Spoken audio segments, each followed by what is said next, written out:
সর্বলীলার সার হচ্ছে এই অভিসার। সকালবেলা থেকে যতটা লীলা পরিবেশন করা হয়েছে, প্রত্যেক লীলার থেকে সার বেশি হচ্ছে এই অভিসারে। তো ভক্তবৃন্দ যারা এখানে আছেন, আমার ভক্তিমতী মায়েরা, বোনেরা, পিতৃ সমতুল্য বাবারা, যুবক বন্ধুগণ, বড় ভাইয়েরা যারা আছেন, যদি সম্ভব হয় আপনারা আসরে কৃপা করে আসবেন। আসরে বসলে আসরের সৌন্দর্যটা বৃদ্ধি পাবে, সেখানে কীর্তন করতে আনন্দ বেশি লাগবে, আসরে আসলে আনন্দ বেশি হবে। তাই যারা আসরে বসবার জন্য ইচ্ছুক আছেন, কৃপা করে যদি সবাই আসরে বসেন তাহলে আসরে আনন্দ বেশি হবে। ভক্তগণ, এই যে হরিনাম সংকীর্তন, এখানে আস্তে আস্তে গুনগুন করে কথা হচ্ছে। আপনারা যদি গুনগুন করে কথা বলেন তাহলে কিন্তু রসভঙ্গ হয়ে যাবে। দেখুন মা, এখানে যে আপনারা আছেন ভক্তবৃন্দ, যারাই এখানে এসেছেন, এখানে স্বয়ং গোবিন্দই শ্রীবাস সঙ্গনী বিরাজ করছেন। কারণ নারদকে বলেছিলেন, নারদ নাম তৃষ্টামি বৈকুণ্ঠে যোগিনাম হৃদয়ে নছ, মদ ভক্ত যত্র গায়ন্তি তত্র তৃষ্টামি। হে নারদ, শোনো নারদ, আমি বৈকুণ্ঠে থাকি না, আমি যোগীদের হৃদয়েও থাকি না। মদ ভক্তগণ, আমার ভক্তগণ সম্মিলিত হয়ে যেখানে আমার নাম গুণাদি লীলাদি কীর্তন করে আমি সেই স্থানে একা নয়, রাধারানীকে সঙ্গে করে নিয়ে উপনীত হই। আজ এখানে মহাপ্রভু এসেছেন, রাধারানী এসেছেন, উড়িয়া গৌড়িয়া ৬৪ মহান্ত, দ্বাদশ গোপাল, অষ্টকবিরাজ, ষড়গোস্বামী, অগণিত বৈষ্ণব মহান্তগণের এখানে আগমন হয়েছে। তো যদি মা আপনার আমার একটা আনকতার কারণে যদি কোনো ভক্তের মনে যদি কিঞ্চিত আঘাত লাগে, আপনারা অপরাধী হবে। দেখুন কত কষ্ট করে আপনারা এখানে এসেছেন। এই রাত্রিবেলা সবাই কিন্তু আমরা ওই সময় নিদ্রায় থাকি, সেই সময়টা আমরা নিদ্রায় বেগ না করে আমরা হরিনাম সংকীর্তনে এসেছি।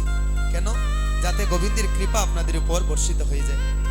এখানে এসে যদি মা আমরা কৃপা না নিয়ে যদি অপরাধ নিয়ে যাই তাহলে আমাদের আশা সার্থক হলো না।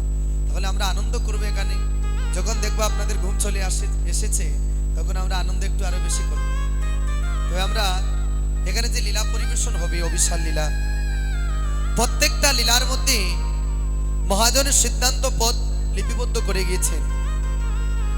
যে মহাজনরা এই পদগুলা লিপিবদ্ধ করেছেন, যদি মহাজন সিদ্ধান্ত পদগুলা যদি পরিবেশন না করা হয় তাহলে অপরাধ হয়।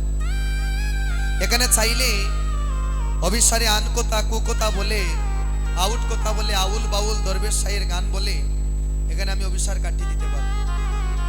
একটাও পদ বলবো না, শুধু প্রথমে একটা বলবো, আর মধ্যখানে একটা বলবো, আর শেষে একটা বলবো, অভিসার শেষ হয়ে যাবে। কিন্তু এতে কি হবে জানেন? ওই আসরে একটা রোমাঞ্চ সৃষ্টি হবে, যাকে বলে, ও যেমন বাউল গানে গেলে যেমন একটা মনের মধ্যে একটা আসরিক ভাব চলে আসে, ওই আসরিক ভাবটা চলে আসবে আউট গান বললে। তখন দেখবেন অনেকে ভাববে না আজকে খুব আনন্দ হচ্ছে, কিন্তু ওইটা প্রকৃত আনন্দ নয়। কিন্তু আমি ওইটা মনে করি যে সব জায়গার ভক্ত তো একই রকম নয়, সব জায়গায় সব আসরে একই ধরনের ভক্ত পাওয়া যায় না। তো যে জায়গায় যে ধরনের ভক্ত থাকেন, আমরা পদের মাধ্যমে আমরা আনন্দ করব। কারণ শাস্ত্রে নিষেধ আছে, আউল বাউল দরবেশ সাই এদের গান যেন কীর্তন অঙ্গনে পরিবেশন না করা হয়, শাস্ত্রগত নিষেধ আছে। ওই গানগুলা যারা শুনবে তাদেরও পাপ হবে, যারা গাইবে তাদেরও পাপ হবে।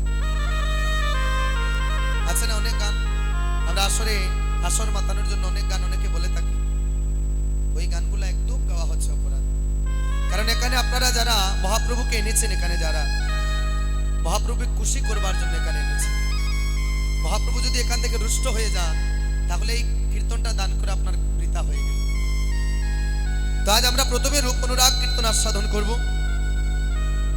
যে রূপ হেরে নদিয়ার নাগরীর মনে অনুরাগের সৃষ্টি হয়েছিল মা, এই অভিসারের যে কথাগুলা জানেন, যদি একটাও গান না বলি, আর যদি আপনারা একটু মন দিয়ে শ্রবণ করলেন, তাহলে কথা শুনে শুনেই সময় কাটিয়ে দিতে পারবেন, কিছুই বুঝতে পারবেন না যে কতক্ষণ ধরে এখানে বসে আছে। এত মধুর এই অভিসারের কথাগুলা, কিন্তু এই অভিসারের কথাগুলা সব জায়গায় বলাও যায়। অভিসারের এমন কিছু কথা আছে যেগুলা যদি বলতে যাই মা, বলতে গেলে আমরা যে সঠিক পথে চিন্তা না করি, আউট পথে চিন্তা করি, এত কথা আছে।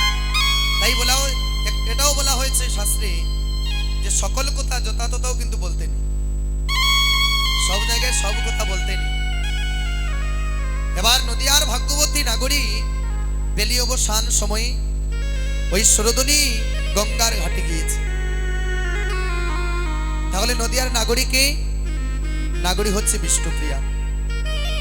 ওই বিষ্ণুপ্রিয়া যখন বেলি অবসান কালে সুরধনী গঙ্গার ঘাটে গিয়েছে, ওই সুরধনী গঙ্গার ঘাটে আমার কলির পতিত পাবন গৌর হরি ওই সুরধনী গঙ্গার ঘাটে গিয়ে উপনীত হয়েছে। আবার অনেকে অনেক কথা বলে, আমরা কিছু কিছু কথা আমরা অনেক সময় আসরে মনে করি যে কীর্তনিয়া যা বলেছে সব সঠিক, বলি না? অনেকে আমরা মনে করি যে কীর্তনিয়া যা বলছে মনে হয় সারা সঠিক। কেন জানে? কারণ আমরা অনেকে কিন্তু এখানে যারা আছেন আমার থেকে অনেকে শত সহস্র গুণ বেশি জানে। আবার অনেকে আছেন কিছুই জানেন, যারা কিছুই জানে না তারা মনে করবে না তাহলে ওই কথাটা সঠিক। কেউ কেউ বলে না যে নাচিয়া গাইয়া কীর্তন হয় না।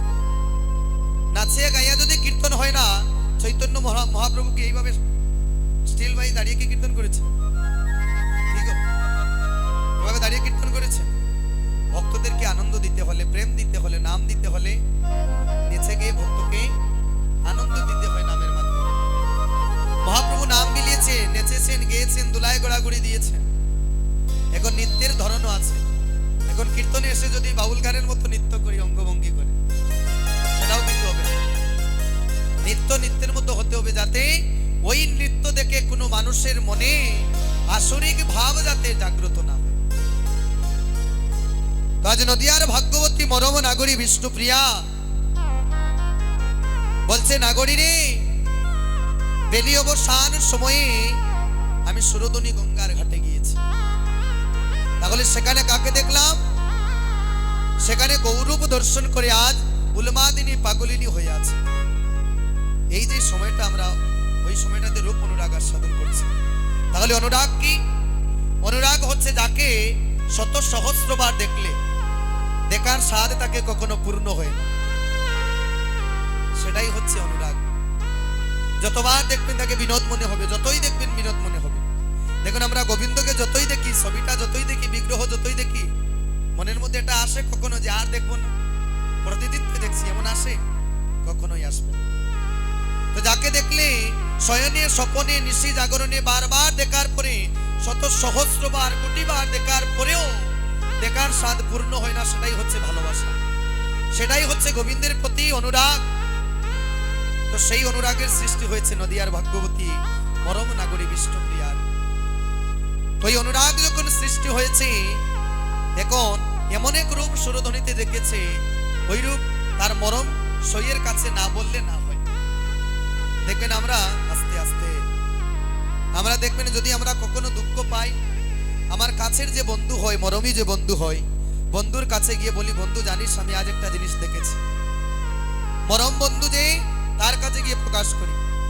তাই বিষ্ণুপ্রিয়া তার মরম সইয়ের কাছে বিবরণ গিয়ে বলছে, কাঞ্চনা রে, তুই জানিস আজকে আমি বেলি অবসান কালে সুরধনীর ঘাটে গিয়েছিলাম, সেখানে গিয়ে এক চাঁদ দেখে এসেছি। আমা বলছে কি সুরধনীর ঘাটে চাঁদ দেখেছি। আপনারা চাঁদ দেখেছেন? দেখেছেন গো? গগনে চাঁদ দেখেছেন? গগনে চাঁদ কয়টা উদিত হয়? একটা উদিত হয়।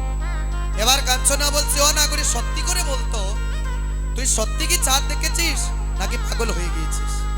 বলে না গো, আমি চাঁদ দেখেছি। বলে আচ্ছা আমা, এখানে যদি কেউ এসে ফেন্সিগঞ্জ থেকে এসে যদি কেউ বলে এই মাত্র ফেন্সিগঞ্জ বাজারের মধ্যে একটা চাঁদ দেখেছি, তার কথা শুনে কি মনে হবে?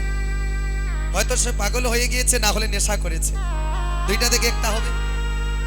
বলছে না, মনে হয় তুমি পাগল হয়ে গিয়েছো গো, কারণ তুমি সুরধনীতে চাঁদ কোথায় পেলে? আমরা জানি একে চাঁদে গগনে ওঠে, আমরা সবে জানি একে চাঁদে গগনে ওঠে, আমরা সবে জানি। একে চাঁদ গগনে ওঠে, আমরা সবে জানি। একে চাঁদে গগনে ওঠে, আমরা সবে জানি। এগো তুমি বলো আর একে চাঁদ উদয়ে সুরধনী। ওরে তুমি বলো আরেক চাঁদ উদয়ে সুরধনী এগো তুমি বলো আরেক চাঁদ উদয় সুরধনী তুমি বলো আরেক চাঁদ উদয়ে সুরধনী হায় রে একে চাঁদ গগনে ওঠে আমরা সবে জানি এক চাঁদ গগনে ওঠে আমরা সবে জানি তুমি বলো আরেক চাঁদ উদয় সুরধনী হায় রে ওরে তুমি বলো আরেক চাঁদ উদয়ে সুরধনী ও হায় রে তুমি বলো আরেক চাঁদ গো উদয় সুরধনী ওরে তুমি বলো আরেক চাঁদ উদয়ে সুরধনী হায় রে একে চাঁদ গো গনে ওঠে আমরা সবে জানি এই ভাই এক চাঁদ গো গনে ওঠে আমরা সবে জানি ওই গো তুমি বলো আরেক চাঁদ উদয় সুরধনী ওরে তুমি বলো আরেক চাঁদ উদয়ে সুরধনী ও হায় রে এক চাঁদ গো গনে ওঠে আমরা সবে এই জানি ভাই এক চাঁদ গো গনে ওঠে আমরা সবে জানি ওই গো তুমি বলো আরেক চাঁদ উদয় সুরধনী ওরে তুমি বলো আরেক চাঁদ উদয়ে সুরধনী তুমি বলো আরেক চাঁদ উদয়ে সুরধনী ওই ওই চাঁদ উদয় সুরধনী ওই চাঁদ উদয়ে সুরধনী ওই চাঁদ উদয় সুরধনী ওই চাঁদ উদয়ে সুরধনী এগো তুমি বলো আরেক চাঁদ গো উদয় সুরধনী ওরে তুমি বলো আরেক চাঁদ উদয়ে সুরধনী হায়রে এক চাঁদ গো গনে উঠে আমরা সবে জানি আরেক চাঁদ গগনে ওঠে আমরা সবে জানি জয় জয় মহাপ্রভু কি এখানে দেখতে পাচ্ছি অনেকে বসে বসে এইভাবে জিমাচ্ছে ঘুম চলে আসছে ঘুম আসার কথা এটা কিন্তু তেমন